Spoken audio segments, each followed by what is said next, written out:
नमस्कार, आप देख रहे हैं आईना सच का और मैं हूं आपके साथ बिलाल मलिक। आप सत श्री अकाल, मैं हूं इरशाद अहमद और आप देख रहे हैं आईना सच का न्यूज़ चैनल।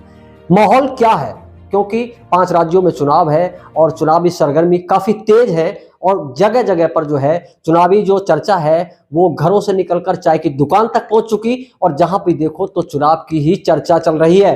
क्योंकि चुनाव जैसे बताया जा रहा है कि इस चुनाव को ही हिंदुस्तान का सेमीफाइनल के रूप में जनता देख रही है। मेरे साथ मेरे बैकग्राउंड में देखेंगे तो ये आम आदमी पार्टी के वो चेहरे हैं जिन्हें मुझे बताने की जरूरत नहीं, लेकिन फिर भी मैं बता देता हूं कि सबसे पहले जो ओम प्रकाश दिवाकर जी हैं, तो ये SC/ST प्रकोष्ठ के यहाँ जिलाध्यक्ष हैं और ये नफीस अहमद साहब हैं, ये वकील अहमद साहब हैं और ये जावेद साहब हैं। और अब बात की जाए तो क्योंकि मैं इनके पास इसलिए आया हूं क्योंकि चुनावी चर्चा जो है वो काफी हदों तक जो है काफी दुकानों तक, चाय की दुकानों तक पहुंच चुकी और उस चुनावी चर्चा के लिए आखिर किस कलवट ये ऊंट बैठेगा ये तो अभी भविष्य आने वाला ही तय करेगा। क्योंकि जैसे लोग बता रहे हैं कि ये सेमीफाइनल इस चुनाव को माना जा रहा है। क्योंकि अगर बात की जाए तो लोकसभा चुनाव जिससे देश में प्रधानमंत्री की नियुक्ति होती है, उस चुनाव को लेकर भी नेताओं ने हर जगह पर अपना दमखम दिखाना शुरू कर दिया है। तो आम आदमी पार्टी की ये क्रीम, मैं तो ये कहूंगा कि ये आम आदमी पार्टी की जो क्रीम यहां पर अमरोहा में बैठी है, मैं इनके पास इसलिए आया। तो सबसे पहले तो मैं जाना चाहूंगा जो ओम प्रकाश दिवाकर जी हैं, तो बहुत बहुत स्वागत है दिवाकर जी आपका हमारे चैनल में। और जो अभी वर्तमान में जो चुनाव की जो चर्चाएं चल रही है, जैसे 5 राज्यों में चुनाव है, किस नजर से देखते हैं आप? सबसे पहले तो मैं आज हमारे लिए एक बहुत दुख का दिन भी है। हमारे 40 मजदूर भाई उत्तरांचल में एक टनल में फंसे हुए हैं, लगभग 50 घंटे से ज़्यादा वहाँ हो गए हैं और मैं आम आदमी पार्टी और पूरा देश भगवान से प्रार्थना कर रहा है कि हे भगवान उन्हें सकुशल बाहर निकाले। हमारे लिए दुखदाई है, हम उम्मीद करते हैं, भगवान से प्रार्थना करते हैं कि उन्हें सकुशल बाहर निकालेंगे। अभी जो चुनाव चल रहा है इसे किस नज़र से देखते हैं? ये हमारे यहाँ 5 स्टेटों में चुनाव चल रहा है, जिसमें आपका मध्य प्रदेश, छत्तीसगढ़, तेलंगाना और आपका मिजोरम और राजस्थान जी, 5 स्टेटों में चुनाव चल रहा है। जिनमें एक स्टेट में मध्य प्रदेश में तो बीजेपी की सरकार है और जो 4 प्रदेश हैं 2 में कांग्रेस की सरकार है, 2 स्टेटों में वहाँ की क्षेत्रीय पार्टियों की सरकार है। वकील साहब, एक सवाल ये भी है, क्योंकि आप एक पेशे से लॉयर हैं, किस तरीके से कानून व्यवस्था की बात कर लेते हैं, थोड़ी सी व्यवस्था की बात भी बता दीजिए, क्योंकि लोकसभा चुनाव बहुत नजदीक है, इसे सेमीफाइनल के रूप में लोग मान रहे हैं। ये जो चुनाव चल रहा है ना, ये आगे आने वाली जो दिशा है ये तय करेगा कि 2024 में हमारे कौन प्रधानमंत्री बनेंगे, NDA की सरकार बनेगी या इंडिया की सरकार बनेगी। और मैं 100% ये कह सकता हूँ कि इन जितने भी चुनाव, चाहे आप राजस्थान ले लो, चाहे आप मध्य प्रदेश ले लो, चाहे आप छत्तीसगढ़ ले लो, इनमें या तेलंगाना ले लो, तो इन सारे स्टेटों में बीजेपी हार रही है। और आप कानून व्यवस्था की बात कर रहे हो सर, कानून व्यवस्था में क्या है, आप मणिपुर की घटना देख लो। आप मणिपुर में 90 दिन बाद FIR रजिस्टर्ड होती है, पूरे देश ने देखा है मणिपुर की स्थिति क्या है। मुझे उस पर ज़्यादा बोलने की जरूरत नहीं है, ना ज़्यादा बताने की जरूरत है। आप मध्य प्रदेश की स्थिति ले लो कानून व्यवस्था की, एक आदिवासी के ऊपर बीजेपी के कार्यकर्ता उसके ऊपर बाथरूम कर देते हैं, वो सारी चीज़ें आपके सबकी नॉलेज में है, मुझे उस पर भी ज़्यादा बताने की जरूरत नहीं है। मध्य प्रदेश का हाल ऐसा है, वहाँ कमीशनखोरी, बेरोजगारी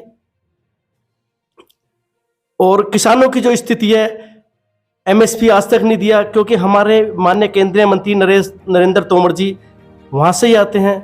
उनकी बेटे की वीडियो 100 करोड़ रुपए की लेन देन की वायरल हो रही है, पूरा इंडिया देख रहा है। ठीक है, क्या ED या CBI उनके खिलाफ भी जांच करेगी क्या, या फिर कोई दूसरी एजेंसी आएगी उनकी जांच करेगी? ये स्थिति है। मैं आपको वकील साहब रोकूंगा। मैं सबसे पहले अब मैं डॉक्टर साहब के पास जाना चाहूंगा, क्योंकि डॉक्टर जावेद खान जो स्वास्थ्य संबंधित सेवाएं लोगों को दे रहे हैं और जो पिछले अगर बात की जाए तो काफी लंबे अरसे से वो लोगों की सेवा कर रहे हैं और अमरोहा जिला उपाध्यक्ष भी आम आदमी पार्टी से हैं। तो जावेद साहब, अभी जो देश के हालात हैं, जिस तरीके से पेट्रोल डीजल की महंगाई जनता की कमर तोड़ रही है, और जो प्याज की बात की है तो अभी 80 और 100 के आसपास भी प्याज भी की है, आप क्या कहना चाहते हैं इसमें? नमस्कार, सबसे पहले धन्यवाद, मुझे आपके चैनल पे अपनी बात रखने का मौका दिया आपने। और मेरे व्यूवर्स जितने भी आपके हैं उनको हाथ जोड़कर मेरा नमस्कार और दीपावली की हार्दिक शुभकामनाएं। मैं इन्फ्लेशन की अगर आप बात कर रहे हैं, प्राइसेस के बढ़ने की बात कर रहे हैं, तो यकीनन आज की डेट में हर इंसान इस महंगाई से त्रस्त है। ये महंगाई इतनी ऊंचे लेवल तक पहुंच चुकी है कि आप ये देखिए कि महंगाई तो बढ़ रही है, लेकिन कुछ लोग अभी भी कह रहे हैं कि ये अगर और ऊपर जाएगी तो फिर भी हम इसी पार्टी को वोट करेंगे। तो आप देखिए कि किस तरीके का ये लॉजिक चल रहा है। बाकी महंगाई में मैं आपको बता दूं कि इकलौती ये पार्टी है जिसने एजुकेशन के ऊपर जो सेकंड हाईएस्ट टैक्स लगाया है। तो एजुकेशन के ऊपर दुनिया में किसी भी डेवलप्ड कंट्रीज़ में एजुकेशन के ऊपर टैक्स नहीं है, इकलौती इंडिया के अंदर है जो जिस पार्टी ने सेकंड हाईएस्ट का एजुकेशन के ऊपर टैक्स लगाया है। क्यों लगाया है? क्योंकि गरीब का बच्चा पढ़ नहीं सके। साहब कैसे पढ़ेगा गरीब का बच्चा? डॉक्टर साहब एक सवाल बीच में आपसे रह गया, ये क्यों जिस तरीके से अभी आप भारतीय जनता पार्टी के ऊपर जो है कटाक्ष कर रहे हैं, तो भारतीय जनता पार्टी की तरफ से मैं आपको थोड़ी सी बात बता देता हूँ। क्योंकि भारतीय जनता पार्टी ने जो कई सारे ऐसी योजनाएं जो जैसे लोगों को राशन देने की बात हो या फिर उन्हें जो बिजली की व्यवस्थाएं हो, बहुत सारी व्यवस्थाएं उन्होंने बहुत अच्छी की हैं। और अगर क्राइम की बात करोगे तो कहीं ना कहीं उस पर ब्रेक लगता था, क्योंकि पहले दिन शाम का समय होता था और लोगों को लूट लिया जाता था, लेकिन आज ऐसा कुछ नहीं है। और जिस तरीके से आप कह रहे हैं क्या महंगाई इसी सरकार में जो शिक्षा पर महंगाई बढ़ी है, महंगाई पहले भी थी, लेकिन अगर आपका ये मानना है तो जिस तरीके से शिक्षा के ऊपर बात की जाए, अगर टैक्स की भी बात की जाए तो काफ़ी हदों तक जो है पहले से सुधार जैसे हुए हैं। ये सुधार कैसे हो रहे हैं मुझे बताइए। ये 5 चुनाव की बात कर रहे हैं ना आप वकील साहब से, ये 5 के 5 राज्यों में हार रहे हैं। अगर इतने ही अच्छे हैं तो यहाँ जीत के दिखा लें। मिजोरम में चुनाव होने वाला है, हो गया है, 7 तारीख हो गई है ना जी। प्रधानमंत्री जी की ने विजिट कैंसिल कर ली अपनी वहाँ जाने से। क्यों नहीं गए वहाँ? क्यों विजिट कैंसिल की अपनी? क्योंकि उनको पता है कि उनका क्या हाल होने वाला। मणिपुर से सटा हुआ स्टेट है मिजोरम। तो अब आप सोच लीजिए कि इनका, और मध्य प्रदेश की बात कहूँ मैं आपसे, अपने सेंटर के लोगों को विधायकी का, जो सांसद है मिनिस्टर है, उसको विधायकी का चुनाव लड़ा रहे हैं। ये क्यों लड़ा रहे हैं?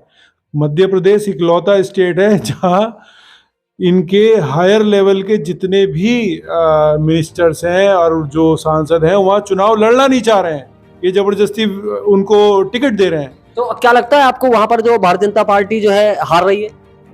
ये बहुत बुरी तरीके से हारेंगे इस बार। गठबंधन ना इनको ना बहुत बुरी तरीके से फेंक देगा कि अगले 80 साल तक इनकी कमर सीधी नहीं होने वाली है। आपने सुना, डॉक्टर साहब ने कहा कि गठबंधन इनको 80 साल तक इनकी कमर सीधी नहीं होने देगा। तो अभी और भी लोग हैं, इनसे भी थोड़ी सी वार्ता हो जाए। हमारे जो वकील अहमद साहब हैं इनसे पूछ लिया जाए, क्योंकि आम आदमी पार्टी में जो है काफ़ी लंबे अरसे से जो है लोगों की सेवा दे रहे हैं। तो अभी आप जो 5 राज्यों में चुनाव है इसे किस नज़र से देखते हैं?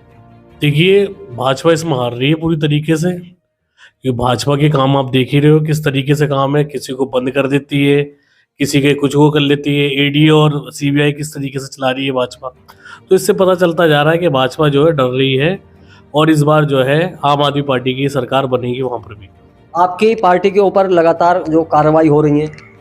देखिए, कार्रवाई तो खाली मेरी पार्टी के ऊपर नहीं, और भी पार्टियों के लिए करेंगे। डर रहे हैं ये लोग, क्योंकि जो ये बोलते हैं कि विकास करा, तो मैं आपको एक विकास का भी एक मुद्दा बता देता हूँ। एक मेरा दोस्त था, तो मैंने उससे पूछा भाई क्या हाल है, भाई कैसे हो? कह रहा बढ़िया जी। कह रहा यार बड़ा परेशान हूँ मैं। मैंने पूछा भाई क्यों परेशान हो आप? कह रहा आज जो है ना मेरी बकरी ने ना अंडा नहीं दिया। तो मैंने कहा बकरी ने अंडा नहीं दिया? मैंने कहा यार बकरी कब अंडा देती है भाई? तो उसने कहा कि नहीं मेरी बकरी ने आज अंडा ही नहीं दिया। तो मैंने कहा यार एक बात बता, बकरी अंडा कब देती है? कहता मैंने मुर्गी का नाम बकरी रख रखा है। ऐसे ही बीजेपी ने विनाश का नाम विकास रख रखा है। तो आप बताइए किस तरीके से जीतेंगे और किस तरीके से काम करेंगे ये लोग? वकील साहब अभी और भी लोग हैं, क्योंकि टाइम का अभाव हमारे पास है, और नफीस अहमद साहब हैं, उनसे भी थोड़ी सी वार्ता कर ली जाए। नफीस अहमद साहब जो है आम आदमी पार्टी में जो लोगों की सेवा दे रहे हैं, और इस चुनाव को आम आदमी पार्टी के नाते आप किस चुनाव भी नजदीक है? आम आदमी पार्टी बहुत अच्छी तरीके से चुनाव लड़ रही है और आने वाले टाइम में हम 5 राज्यों में कुछ ना कुछ ऐसा करके दिखाएंगे जिससे हमें 2024 में इंडिया गठबंधन को बहुत तगड़ा फायदा होगा और 2000 आम आदमी पार्टी इंडिया गठबंधन के साथ 2024 में भारत में सरकार बनाएगी और मोदी जी जाने वाले हैं। धन्यवाद। आपने सुना, बिल्कुल स्पष्ट कह दिया है नफीस अहमद साहब ने, क्या आम आदमी पार्टी सरकार बनाएगी और मोदी जी 2024 में जाने वाले हैं। और अगर बात की जाए तो मैं जावेद साहब भी कुछ कहना चाह रहे हैं, क्यों मैं उनके पास चलता हूं, क्यों जिस तरीके से अभी अगर चर्चा काफी हदों तक हुई, और जावेद साहब क्या कहना चाह रहे हैं जो 2024 का चुनाव के बारे में कुछ कहेंगे या कुछ और भी कहेंगे। देखिए, ये 2024 का चुनाव जो है वो किसी के साथ नहीं है। वो चुनाव जो है ना, इस समय भाजपा और वर्सेस पब्लिक है। ये इस बार का चुनाव कोई और नहीं है, पब्लिक ही इनको बता देगी। भाजपा और पब्लिक के बीच में चुनाव है और पब्लिक से आज तक कोई जीत नहीं पाया है, और पब्लिक जो है इस बार इनको अपना ऊपर आसमान से उठा के जमीन में घुसा देगी। धन्यवाद। आपने काफी सारे लोगों के जो सवाल और जवाब भी सुने, तो मैं लास्ट में फिर जो हमारे ओम प्रकाश दिवाकर जी है, अगर इनकी बात की जाए तो सुप्रीम कोर्ट में अपनी प्रैक्टिस करते हैं और काफ़ी लंबे समय से प्रैक्टिस कर रहे हैं, और आम आदमी पार्टी को भी जो है वो सेवा इनकी बराबर दी जा रही है। क्योंकि जिस तरीके से अमरोहा की बात कर लेते हैं, अमरोहा में आम आदमी पार्टी का वर्चस्व जैसे बढ़ता चला जा रहा है, क्योंकि हमारी रिपोर्ट के मुताबिक भी आम आदमी पार्टी ने काफ़ी मजबूती अमरोहा में तो की है। बाकी जैसे रिपोर्ट्स आ रही हैं, क्या उत्तर प्रदेश में भी आम आदमी पार्टी काफ़ी वर्चस्व अपना बनाए हुए है। तो मैं वकील साहब के पास दोबारा मैं जाऊंगा। वकील साहब, जो अभी स्थिति चल रही है आपकी उत्तर प्रदेश में, तो क्या स्थिति आम आदमी पार्टी की है? हम आम आदमी पार्टी की नीतियों को लेकर गांव-गांव जा रहे हैं, घर घर जा रहे हैं, लोगों से बता रहे हैं कि अभी आम आदमी पार्टी ने दिल्ली में जो काम किया है, जो लोगों को मूलभूत सुविधाएं दी हैं, चाहे वो स्कूल वाली सुविधा हो बच्चों की, चाहे मेडिकल फैसिलिटी हो, चाहे बस का किराया हो, चाहे बिजली का बिल हो, ठीक है, 200 यूनिट तक बिजली फ्री दे रहे हैं। तो जो हम काम दिल्ली में कर रहे हैं, यदि हम दिल्ली में काम नहीं करते, हमारी सरकार दिल्ली में काम नहीं करती, तो उसमें बीजेपी हमारे सामने थी। पहले हमने कांग्रेस को हराया, फिर बीजेपी को हराया। यदि हम काम नहीं करते तो एक बार ही जीत पाते, दोबारा हमें जनता वोट नहीं देती। हमने 3 बार सरकार बनाई है, ठीक है, हमने दूसरी पार्टियों को वहाँ से सुपड़ा साफ कर दिया है बिल्कुल।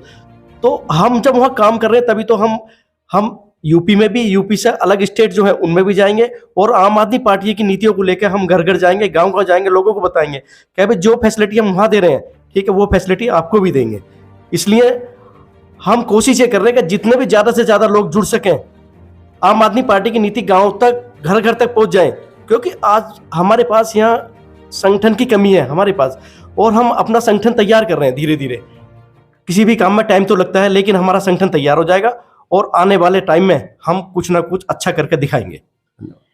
जो आपने सुना डॉक्टर जावेद साहब ने, वकील अहमद साहब ने, और हमारे नफीस अहमद साहब ने, और जो हमारे ओम प्रकाश दिवाकर जी हैं, इन्होंने अपनी अपनी प्रतिक्रियाएं हमारे चैनल के माध्यम से आप तक पहुंचाने की कोशिश की। क्योंकि हमने ये भी सोचा था कि जिस तरीके से चुनाव की सरगर्मियां काफ़ी तेज हैं, तो क्यों ना इनके पास जाया जाए और इनसे इनकी बात पूछी जाए और चुनावी चर्चा पर इनसे चर्चा की जाए। तो जिस तरीके से हमने ये चर्चा की है, अगर हमारी चर्चा ये आपको पसंद आए तो चैनल को हमारे लाइक और सब्सक्राइब जरूर करिएगा। नमस्कार।